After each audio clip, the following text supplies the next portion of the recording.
श्री स्वामी समर्थ। जय जय स्वामी समर्थ। श्री स्वामी समर्थ। जय जय स्वामी समर्थ। श्री स्वामी समर्थ महाराजांच्या नामस्मरणाने आजच्या व्हिडिओला सुरुवात करूया। शुभ संध्याकाळ तुम्हा सगळ्यांना। कसे आहात तुम्ही सगळे? आशा व्यक्त करते स्वस्थ असाल, मस्त असाल, स्वामींच्या सेवेमध्ये रममाण असाल। आता आज आहे गुरुवार आणि तुम्हाला मी स्वामींच्या 9 गुरुवार बद्दल काही माहिती देणार आहे।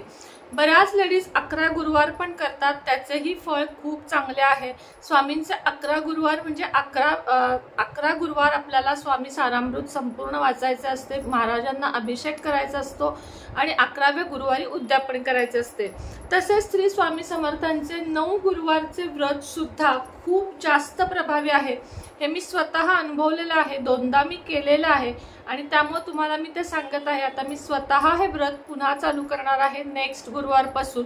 अर्थातच पिरियडची काही अडचण नाही आली तर, आणि पिरियडची काही अडचण नाही आली तर करेन, तर त्याच्या पुढच्या गुरुवारपासून करेन।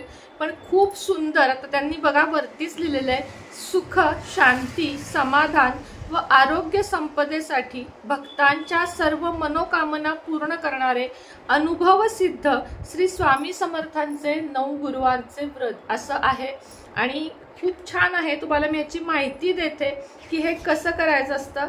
किंमत याची आहे 30 रुपये आणि मनोगत थोडक्यात तुम्हाला सांगते की महाराष्ट्रातील सोलापूर या समृद्ध परंपरा लाभलेल्या प्रज्ञापुरी संस्थानात म्हणजेच आत्ताच्या अक्कलकोट या गावात अनंत कोटी ब्रह्मांड नायक भगवान श्री स्वामी समर्थांनी 22 वर्षे वास्तव्य करून आपल्या असंख्य लीलांनी गोरगरीब जरार्जर पीडित जनांचा उद्धार केला।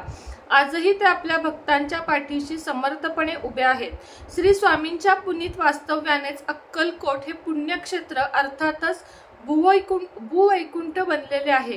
कलियुगात मूळ पुरुषाने श्री स्वामी समर्थ या नावाने अवतार धारण केला आणि आपल्या अवतार कार्यात असंख्य लोकांचे दुःख हरण करून त्यांना धर्मपरायण केले, धर्मध्वजा उंचावली, अक्कलकोट हे एक महातीर्थ बनवले। भिवू नकोस, मी तुझ्या पाठीशी आहे हा शाश्वत भक्तांना धीर देणारा महामंत्र स्वामींनी दिला। त्याचबरोबर हम गया नहीं जिंदा है हे पण आवर्जून सांगितले। स्वामींच्या पुनीत वास्तव्यानं अक्कलकोटची कीर्ती सर्वदूर पसरली आणि भक्तांचा लोंढा अक्कलकोटच्या दिशेनं वाहू लागला, जो आज तागायत निरंतर वाहतो आहे। स्वामींच्या भक्तांनी अक्कलकोटला भूवैकुंठ बनवले आहे। आपल्या वास्तव्यात श्री स्वामींनी अनेक दुराचारी लोकांना अद्भुत लीलांनी सन्मार्गाला लावले, तसेच आपल्या भक्तांवर मायेचे पांघरूणही घातले। त्यांची संकटे आपल्यावर घेऊन त्यांना सुखी केले। छेली ग्रामी प्रकट झालेले भगवान स्वामी समर्थ अक्कलकोटात येऊन स्थायिक झाले आणि मानवी योनीतले आपले कार्य संपताच त्यांनी तिथेच समाधी घेतली। जो माझी अनन्य भावाने भक्ती करेल त्याचा मी योगक्षेम चालवीन हे त्यांचे ब्रीदवाक्य आजही भक्तांच्या प्रचितीस येत आहे।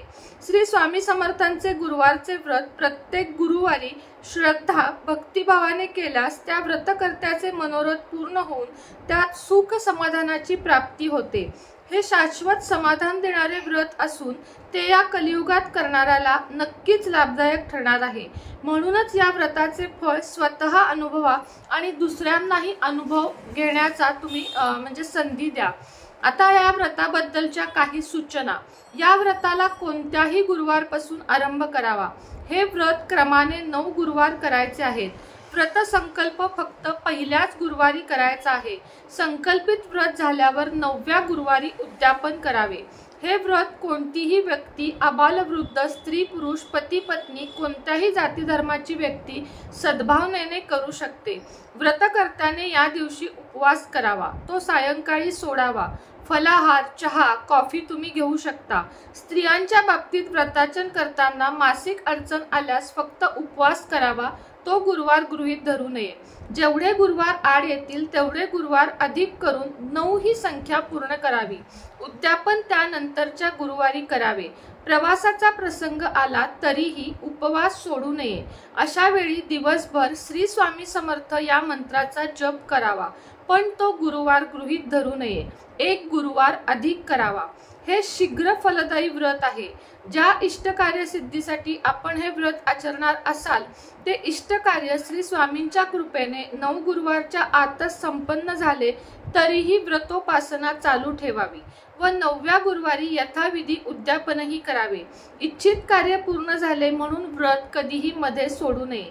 विशेष सूचना, काही कारणांमुळे उदाहरणार्थ सुतक, सोहेर, घरावर अचानक आलेले संकट, आजारपण, प्रवास, महापूर अशी सार्वजनिक आपत्ती, व्रतकर्त्या स्त्रीच्या बाबतीत तिच्या मुलाचा आजार व तिच्या स्वतःच्या बाळणपणानंतरचे 3 महिने इत्यादी अनेक कारणांनी व्रतामध्ये खंड पडू शकतो। अशा वेळी तेवढे गुरुवार मोजू नयेत, उपवास करू नयेत। अशा प्रसंगी जेवढे गुरुवार झाले असतील त्याचे पुण्य फुकट जात नाही। परिस्थिती अनुकूल होताच उरलेले गुरुवार करून यथाविधी उद्यापन करावे। व्रताचे दिवशी तसेच उद्यापन दिवशी दर्शनार्थ आणि तीर्थप्रसाद घेण्याकरता येणाऱ्या प्रत्येक स्त्री पुरुषांना या व्रताच्या पोथीची एक प्रत भेट म्हणून द्यावी। आता व्रत कसे करावे? व्रतकर्त्याने प्रत्येक गुरुवारी सकाळी लवकर उठावे। सर्वप्रथम श्री स्वामी समर्थांचे स्मरण करावे। प्रातःविधी झाल्यावर अंघोळ करून स्वच्छ वस्त्रे नेसावी। मग गणपती, कुलदेवता, ग्रामदेवता, इष्टदेवता, गुरुदेवांचे किंवा दत्तात्रेयांचे स्मरण करून घरातील वडीलधाऱ्या मंडळींना नमस्कार करावा। त्यानंतर पूजेची सर्व सिद्धता करून श्री स्वामी समर्थांच्या तसबिरींची पंचोपचार पूजा करावी। पूजन करताना मन शांत आणि प्रसन्न असावे। व्रतदैवत श्री स्वामी समर्थ आपल्या समोर साक्षात बसलेले आहेत असा भाव असावा। या पूजेचा विधी याच पुस्तिकेत अन्यत्र दिलेला आहे त्याप्रमाणे पूजा करावी। सायंकाळी श्री स्वामी समर्थांच्या तसबिरी समोर अगरबत्ती किंवा तुपाचा दिवा लावावा। साजूक तुपाचे निरांजन लावल्यास मांगल्य निर्माण होते। स्वामी समर्थ आपल्या सर्व भक्तांचा आदर करत असत। अतिथी अभ्यागतास प्रेमाने खाऊ घालीत। गावातून मागून आणलेले मिश्रान्न मुक्या प्राण्यांना, भुकेलेल्यांना चिमणी पाखरांना देऊन मगच स्वतः ते 2 घास खात असत। हे सर्व लक्षात घेऊन आपणही व्रतदिनी यथाशक्ती अन्नदान करावे। दारी आलेल्या याचकास विनमुख पाठवू नये। भुकेलेल्यास अन्न द्यावे। कुत्र्याला चपाती घालावी। गाईला गोग्रास द्यावा। मुंग्यांना साखर घालावी। कबुतरांना किंवा पक्ष्यांना दाणे घालावेत। यापैकी जे जमेल ते अवश्य करावे। आता पूजेची मांडणी तुम्हाला सांगते की कशी करायची आहे। पूजेसाठी चौरंगा एवढी जागा गाईच्या शेणाने सारवावी। आता आपल्याकडे ते नाहीये। गोमूत्र, गंगाजल, गुलाब पाणी याने पुसून घ्यावी। त्यावर रांगोळीने स्वस्तिक चिन्ह काढून तेथे चौरंग ठेवावा। चौरंगा सभोवती रांगोळी काढावी। चौरंगावर भगवे अथवा पिवळे वस्त्र अंथरून त्यावर मध्यभागी गहू अथवा तांदूळ वर्तुळाकार पसरावे। त्यावर कलश पाण्याने भरून ठेवावा। त्या पाण्यात एक सुपारी, पैसे, दुर्वा, बेल व तुळशीपत्र, फुले, उगाळलेले चंदन घालावे। कलशाच्या तोंडावर 5 प्रकारच्या झाडाच्या डहाळा अथवा 5 झाडांची प्रत्येक 5-5 पाने जसे की आंबा, जांभूळ, औदुंबर, पिंपळ, वड अशी पाने घालावीत। याच प्रकारच्या झाडांची पाने न मिळाल्यास आंबा किंवा खाऊची पानं किंवा बेल यापैकी कोणतीही पाने चालतील। फक्त वडाची पानेही वापरू शकता। समई, निरंजन, अगरबत्ती लावावी। चौरंगाच्या अग्रभागी अनुक्रमे प्रत्येकी 2 याप्रमाणे 5 वेळा नागवेलीची पाने ओळीने मांडावी। त्यावर अक्षता, पैसे, खारीक, बदाम, सुपारी, अक्रोड, हळकुंड प्रत्येकी 1-1 याप्रमाणे ठेवावा। त्यानंतर यांनी संपूर्ण पूजेचा विधी दिलेला आहे। संकल्प कसा करावा ते दिलेला आहे। त्यानंतर गणपती पूजा दिलेली आहे। श्री स्वामी समर्थ षोडोपचार पूजन म्हणजे अगदी पाद्य पूजन, आवाहन, आसन सगळं काही यामध्ये दिलेलं आहे। त्याप्रमाणे करावं। सोपी पूजा आहे, थोडा वेळ लागणार आहे। त्यानंतर अस्य श्री गुरु स्वामी समर्थ अष्टोत्तर नामावली तुम्हाला इथे त्यांनी दिलेली आहे ती म्हणावी। अष्टोत्तर म्हणजे 108 नावांची नामावली दिलेली आहे। त्यानंतर व्रतकथा प्रथम अध्याय प्रारंभ असे अध्याय दिलेला आहे त्यांनी, म्हणजे काय वाचावं तर त्यांनी एक कथा दिलेली आहे।